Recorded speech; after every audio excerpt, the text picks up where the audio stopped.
Vâng, cùng mai một kia tỏ dương một đậpអំពីសាក់សីដែលត្រូវតែហ៊ានជត់ខ្មៅរបស់ថៃបានចាប់រំលោភមកលើក្មេងស្រីមានអាយុ18ឆ្នាំដែលគាត់បានត្រឡប់ពីប្រទេសថៃមកកម្ពុជាវិញហើយស្ដាប់តាមការសាក់សីរបស់គាត់បានឆ្លើយប្រាប់ខាងទូ BTV បានសម្ភាសគាត់ប៉ុន្តែគាត់សុំលាក់អត្តសញ្ញាណបងប្អូនបាទតោះមកស្ដាប់គាត់អស់គ្នាមុនតែគេលោបវា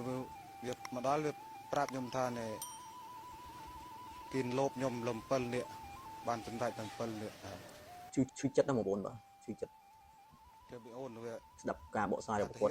គឺជាសាក់សីដែលគាត់នៅក្នុងហេតុការណ៍ជាមួយនឹងក្មេងស្រីដែលត្រូវទានថៃត្រូវបានចាប់រំលោភមានគ្នាចំនួនទៅដល់7នាក់បងប្អូនបាទអូនលងទីងាប់ដែលវាអស់កម្លាំងអីវាអៀវកឆ្លងមួយអូនមកសូម្បីតែខ្ញុំគឺជាមនុស្សប្រុសពួកខ្ញុំមានដីឈឺចាប់មួយដែលប៉ូលីសទៅមើលក៏ឃើញតែហ៊ានថៃបានធ្វើមកលើក្មេងស្រីនឹងនេះ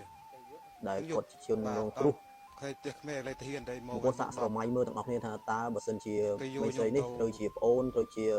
បងស្រីយើងទៅជាសាច់ញាតិរបស់យើងតើយើងមានអារម្មណ៍បែបណាជួងពួកខ្ញុំអីក្រាបឲ្យពួកខ្ញុំក្រាបហើយវាលូតទឹកលូតថាក់លូតទិនខ្លាទឹកកណ្ដាលមុខជាសូមបញ្ជាក់នេះគឺជាវីដេអូសាក់សីដែល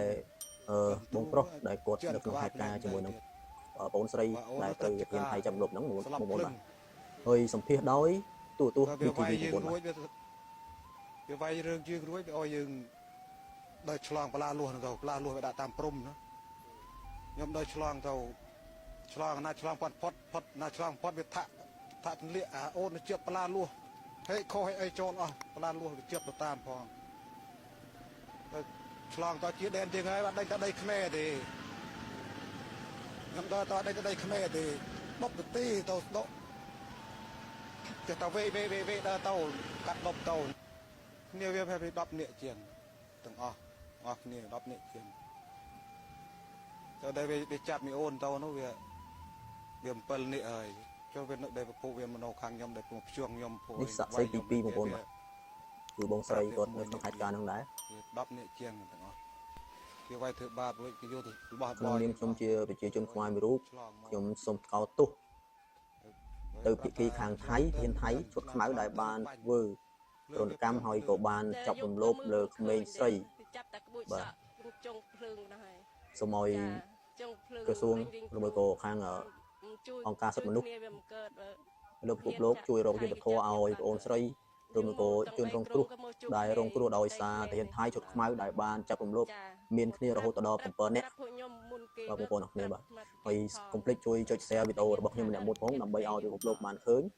នៃទង្វើរបស់ទាហានជត់ខ្មៅថៃបាទដែលបានធ្វើទង្វើដ៏ថោកទាបក៏ស្មោកគ្រោកនេះមកលើបងអូនស្រីដែលជាជនរងគ្រោះបាទរូបខ្ញុំគេចាប់លុប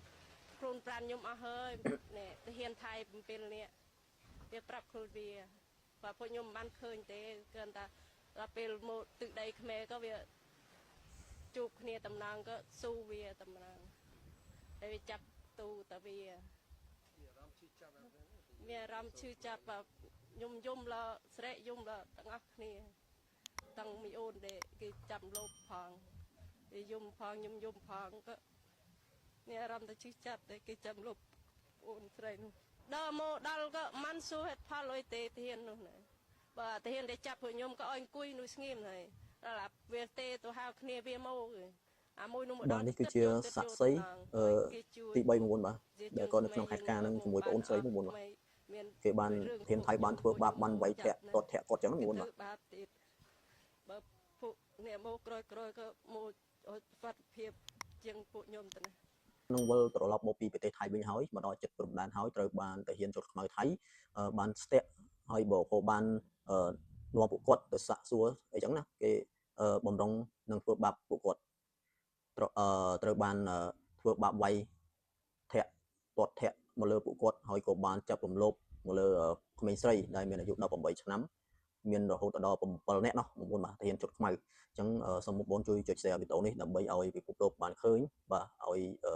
អង្គការសិទ្ធិមនុស្សបានជួយរកយុត្តិធម៌ឲ្យដល់ជនរងគ្រោះផងបាទហើយបងប្អូនខាងថៃគេបានបដិសេធថានេះគឺជាការលាបពណ៌ទៅដល់ប្រទេសគេបាទគេថាទាហានរបស់គេអត់បានធ្វើទង្វើចឹងទេ គេបាននិយាយចឹងបងប្អូនបាទហើយអីនេះគឺជាសាក្សីចំនួន4នាក់ហើយបាទដែលបានផ្ដល់កិច្ចសម្ភាសជាមួយនឹងទូរទស្សន៍ BTV ដែលទូរទស្សន៍ BTV ទៅយកព័ត៌មាននៅចំនួនសាក្សី3 4នាក់នេះបាទដែលគាត់នៅក្នុងហេតុការណ៍ជាមួយនឹងជនរងគ្រោះហើយអញ្ចឹងហើយបងប្អូនខាងថៃគេបានចេញមកបដិសេធថាទាហានរបស់គេមិនបានធ្វើដូចដែលកម្ពុជាចោទទៅទេហើយរដ្ឋាភិបាលរបស់យើងក៏បាន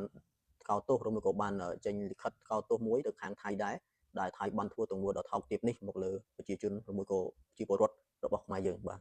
ហើយបងប្អូនប្រកាសជាដឹងថាកាលពីថ្ងៃទី12ខែវិច្ឆិកាកន្លងទៅនេះទាហានថៃបានបាញ់រះមកលើប្រជាជនជាពលរដ្ឋនៅភូមិព្រៃច័ន្ទបន្ទាប់ឡងបាន2ថ្ងៃ3ថ្ងៃគឺទាហានថៃជុតខ្មៅមានគ្នារហូតដល់7នាក់បានធ្វើបាបជាពលរដ្ឋខ្មែរដែលគាត់ត្រឡប់ពីប្រទេសថៃមកជិតដល់ព្រំដែនហើយត្រូវបានទាហានជុតខ្មៅថៃនេះធ្វើបាបពួកគាត់ហើយក៏បានប្លន់យកលុយកាក់របស់គាត់មួយចំនួនហើយនឹងចាប់រំលោភមកលើក្មេងស្រីជនរងគ្រោះ